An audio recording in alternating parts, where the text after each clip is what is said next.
This video is to help you understand how to set your company defaults, your initial company defaults that help you determine pricing based on the units and materials in the program. First thing you're going to want to do is log in as the admin and then go to the top right where it says welcome and your name and then go to my profile. First thing you'll see is the first block says company defaults. You'll want to click here. It's going to open up all of these defaults. Now, there's a guide on the front page of the login that shows you how to do all this and explains it all. I'm going to quickly go through it so that we can kind of keep this video under about 8 minutes. This first radio button is a connection to Lexicon, our library of information for the brands. If you check here, yes, it will pull in all of the minimum circuit amps, max fuse size brochures, everything from Lexicon. When you click this allows the salesperson to see the gross margin in the sales rep area. Here's the commission. The commission is for to allow the sales rep to see commission in the sales rep area. Also, the buy down rate. If you want them to see buy down rate, click this box. If you want them to see the dollars that are associated with these three items, click the box. So not just the percentage of these three items, but the dollars that go with it. If you want your company to send out a survey based on the survey we provide after an appointment is completed, click this box, yes, and it will send surveys to your customer. It's a 4-question survey that goes out about the technician. If you want to use the gross profit dollar amount as opposed to gross margin percentage, if you use that method, click this box and it will allow the labor units in the program to equal the gross profit dollar units. The next box and this box here will hide the warranty and the description on all units in all proposals. So some dealers don't like our warranty details, so they click that box to hide the warranty. If you want your salesperson to delete proposals or to be able to delete proposals, click this box. Otherwise, they will not be able to delete proposals. When a proposal is sold and accepted from a customer, we can put an email address in here that will send an email to the customer that shows, to the company that shows everything about what we sold. And in this case, I have 2 email addresses and I'm going to separate them with a comma and a space. This really can go to anyone within the company. No one's going to get offended because it just is a mirror of the proposal itself.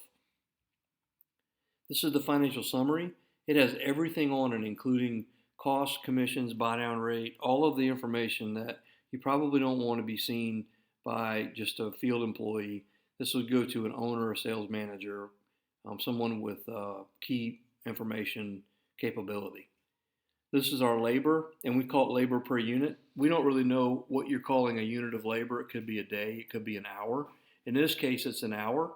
So on the proposal, we might put 16 hours. So 16 times 30 would be 320.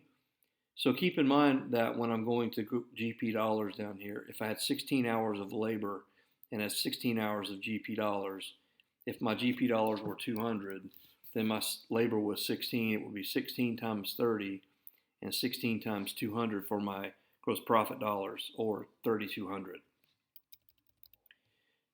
If I'm going to allow my salesperson to change the margin up top, I probably am going to want to put in a minimum gross margin that they can't go below.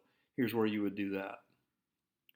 On the proposal, we call it the final price text, which is how we describe the price.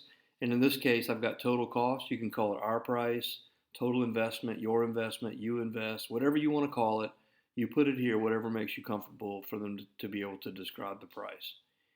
Here is where you can put in your margin percentage if you work off of that method. So perhaps you can do 45, 47, 49, 52, and then that will apply margin to the cost of goods sold. It's not a markup, it's a margin. So a $5,000 system at 50% margin would be 5,000 divided by 0.5 or $10,000. And again, if you want to use the gross profit dollar amount, you would change these to 0 and then give this an amount per hour or per day. So in this case, 16 hours of labor would be 320 for the labor and 3,200 for the gross profit dollars. My tax is what we pay to our supplier. Our commission is what we pay to our salesperson, and it's by schedule, best, better, good budget. Our buy down rate is what we pay for financing to our financial companies like the bank or the credit card. And then the next area is what we're going to determine our payment based on what the interest rate and the terms are. The minimum percentage does not actually calculate a number. It's only saying that if you're doing same as cash financing, what the minimum payment is on that loan. If you want to allow digital signature in your site, in your program, then you just click here and accept the terms here that we have written out. Here are your terms and conditions, and again, you can use our conditions or you can set your own terms. Here are your service details. These are actions you're going to do on the job. Actions like, we'll wear floor protectors or run new line set. Whatever you put here, you can put a value, either a value of 0 or a value of some number that would be the cost. And in this case, if we apply a margin, that will be cost. If we uncheck the box, it'll be a selling price. So whatever the margin is per category, best, better, good, budget, will tell us what this is going to be. The next area is, and obviously anytime you can add you can add more to this if you want, take them away. Under credits, rebates, and discounts, you can see that we've got our manufacturer's rebate, then we've got, whatever you want to call it, you can add as many as you want. It's a percentage or a dollar amount. You can cap it, you can apply it to the selling price, and then obviously it is a dollar or a percentage. The next item is your upgrades, and upgrades are the price of the upgrade is actually the price to the customer. So if it says $1,200, that's what they're going to pay. And the details can be as detailed as you want. And then you'll see this video here is actually copied from YouTube, the embed code, to be able to show a video to the customer. You can choose to add a photo to the upgrade and choose here. We suggest using a PNG or a JPEG for that particular item. And that's the last area. Always click Save when you've saved your items, and then it will save any kind of actions to new proposals that are templates. So any changes you make here will not affect old proposals, like old customer proposals. You've already given them a price. You can't change the price.